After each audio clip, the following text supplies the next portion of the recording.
এই ভিডিওটোৰ উদ্দেশ্য হৈছে বিবাহ সংস্কাৰ। হিন্দু ধৰ্মত 16টা সংস্কাৰৰ ভিতৰত 15তম সংস্কাৰ হৈছে বিবাহৰ যি সংস্কাৰ, আৰু সেই বিবাহৰ সংস্কাৰৰ ক্ষেত্ৰত ইয়াৰ সম্পূৰ্ণ তথ্য আৰু গুৰুত্বৰ বিষয়ে আপোনালোকক মই এই ভিডিওটোৰ জৰিয়তে আগবঢ়াইছোঁ। প্ৰথমে মোৰ চেনেলটো আপোনালোকে ছাবস্ক্ৰাইব কৰি ল'ব, যাতে মোৰ কিছু ভিডিঅ'বিলাক আপোনালোকে সহজে লাভ কৰিব পাৰে। লগতে মোৰ ভিডিঅ' যদি ভাল লাগে তেন্তে লাইক আৰু শ্বেয়াৰ কৰিব, কমেণ্ট কৰি আপোনালোকৰ মনৰ ভাৱ প্ৰকাশ কৰিব। এতিয়া মূল বিষয়লৈ। হিন্দু ধৰ্মত 16টা সংস্কাৰৰ ভিতৰত বিবাহ সংস্কাৰ 15 নম্বৰ সংস্কাৰ বুলি গণ্য কৰা হয়, যিটো এজন ব্যক্তিয়ে জীৱনত ঘৰুৱা পৰিৱেশত প্ৰৱেশ কৰাৰ ক্ষেত্ৰত বিশেষ অৰিহণা যোগায়। এই ৰীতি নীতিৰ জৰিয়তে এজন ব্যক্তিয়ে প্ৰত্যেক ঋণৰ পৰা মুক্তি লাভ কৰে।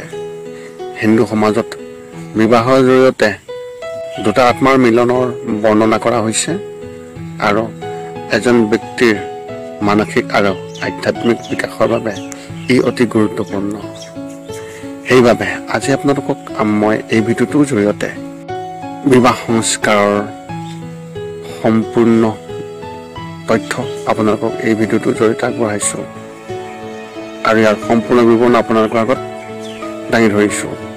বিবাহ অনুষ্ঠানৰ সম্পূৰ্ণ বিৱৰণৰ তথ্য আপোনালোকক সৰ্বপ্ৰথম আগবঢ়াইছোঁ। বিবাহ অনুষ্ঠান কেতিয়া সম্পন্ন কৰা হয়, যদিও ইয়াৰ কোনো সীমা নাই, কিন্তু যেতিয়া এজন ব্যক্তিয়ে তেওঁৰ আগৰ 14টা সংস্কাৰ সম্পন্ন কৰে আৰু জ্ঞান লাভ কৰে, তেতিয়া তেওঁ এই ৰীতি নীতিৰ সম্পন্ন কৰা উচিত। ইয়াক ঘৰুৱা জীৱনৰ সংস্কাৰ বুলি কোৱা হয়, কিয়নো ইয়াৰ বাবে নিম্নতম 25 বছৰ বয়সৰ প্ৰয়োজন হয়, আৰু এই বয়সৰ সীমা দৰা আৰু কইনাৰ বাবে সমানে প্ৰযোজ্য। সেইবাবে 25 বছৰ বয়সৰ পিছত এই ৰীতি নীতি সম্পন্ন কৰা হয়। সংস্কাৰ কি? এইটো দুটা শব্দৰে গঠিত, য'ত বিশেষ আৰু ৱাহৰ অৰ্থ হৈছে বিশেষ দায়িত্ব আৰু কৰ্তব্য বহন কৰা। ইয়াত যেতিয়া এজন ব্যক্তিয়ে শিক্ষা লাভ কৰে আৰু শিক্ষানুষ্ঠানৰ পৰা ঘৰলৈ উভতি আহে, তেতিয়া সমাজৰ নিয়ম অনুসৰি বিয়া কৰাটো প্ৰয়োজনীয়, যাতে তেওঁ সন্তান জন্ম দি এই সৃষ্টিত অৰিহণা যোগাব পাৰে। ইয়াৰ বাবে দুটা পৰিয়ালৰ মাজত আলোচনা হয় আৰু তেওঁলোকৰ সৰ্বসন্মতিক্ৰমে বিবাহ পাশত আবদ্ধ কৰা হয়। কন্যাদান ইয়াৰ আটাইতকৈ গুৰুত্বপূৰ্ণ পৰ্যায়, কিয়নো কন্যাৰ দেউতাকে নিজৰ জীয়েকক দৰাৰ ফালে দান কৰে, আৰু এতিয়া তেওঁ সেই ছোৱালীজনীৰ ওপৰত কোনো অধিকাৰ নোহোৱা হয়। তাৰপিছতেই সেই দৰাই নিজৰ ঘৰলৈ সেই ছোৱালীগৰাকীক লৈ যায়, আৰু সেই ছোৱালীগৰাকীও তাইৰ নিজৰ দায়িত্ব পালন কৰে। হিন্দু ধৰ্মত বিবাহ অনুষ্ঠানক অতি পবিত্ৰ বুলি গণ্য কৰা হয়, আৰু ইয়াৰ বাবে বিশেষ নিয়ম প্ৰস্তুত কৰা হৈছে, যিটো দুয়োজনে অনুসৰণ কৰিব লাগে। লগতে হিন্দু ধৰ্মত বিবাহৰ পিছত ইয়াক জন্মৰ বন্ধন বুলি গণ্য কৰা হয়। এতিয়া আপোনালোকক মই বিবাহৰ ৰীতি নীতিৰ বিষয়ে কিছু আগবঢ়াইছোঁ।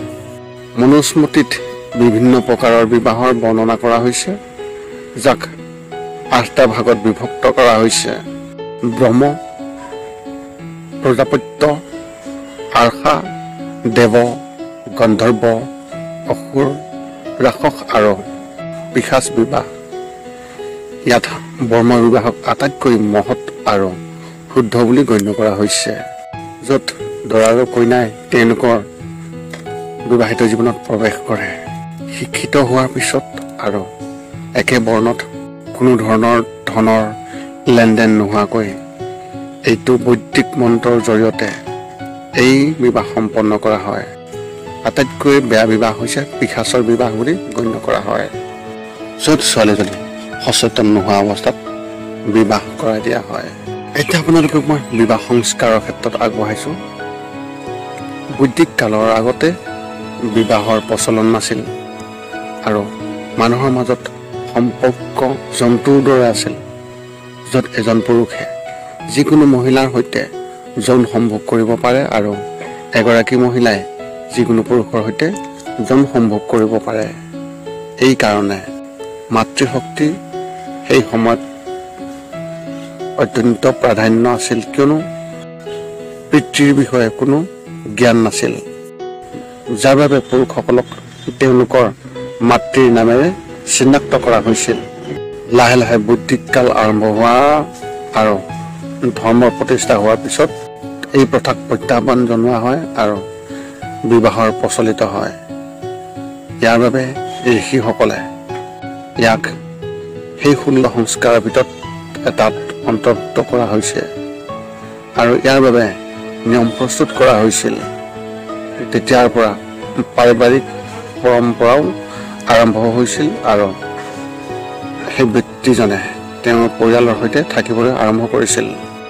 ইয়াত আটাইতকৈ ডাঙৰ লাভালাভ আছিল সেই ব্যক্তিজনৰ মানসিক আৰু আধ্যাত্মিকভাৱে সহায় কৰাৰ ক্ষেত্ৰত।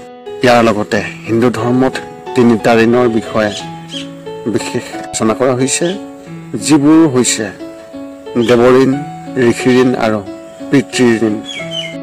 আৰু ইয়াত বলি আদি কৰি ঈশ্বৰৰ ঋণ পৰিশোধ কৰা হৈছিল আৰু বেদ আদিৰ অধ্যয়ন কৰি ঋষিৰ ঋণ পৰিশোধ কৰা হৈছিল।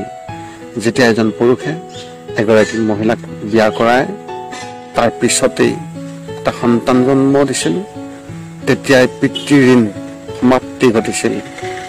এনেদৰে তেওঁ পিতৃ ঋণৰ পৰা সকাহ পাইছিল। সৃষ্টি অব্যাহত ৰাখিবলৈ এইটো অতি প্ৰয়োজনীয় আছিল।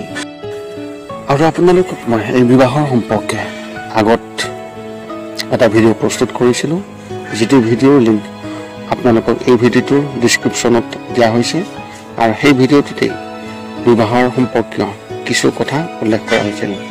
আপোনালোকে সেইখিনি যদি আপোনালোকে জানিব বিচাৰে তেন্তে এই ভিডিঅ'টোৰ ডিছক্ৰিপশ্যনত গৈ আপোনালোকে সেই ভিডিঅ'ৰ লিংকত গৈ আপোনালোকে সেই ভিডিঅ'টো চাব পাৰে। এইখিনি আছিল আজিৰ এই ভিডিঅ'টোৰ সম্পূৰ্ণ তথ্য। আপোনালোকৰ যদিহে মোৰ এই ভিডিঅ'টো ভাল লাগিল, নিশ্চয়কৈ আপুনি ছাবস্ক্ৰাইব কৰি মোক আগুৱাই যোৱাত অৰিহণা যোগাব বুলি আশা থাকিল আৰু আগলৈ এনেকৈ ভিডিঅ'বিলাক পাই থাকিবলৈ আপোনালোকৰো সুবিধা হ'ব। আশা কৰোঁ আপোনালোক ভালে থাকিব, সুখে থাকিব আৰু সকলোৰে মংগল কামনা কৰিব। এই ভিডিঅ'টোৰ জৰিয়তে সকলোৰে মংগল কামনা কৰিলোঁ। পুনৰ লগ পাম অন্য এটা ভিডিঅ'ত। আজিলৈ ধন্যবাদ।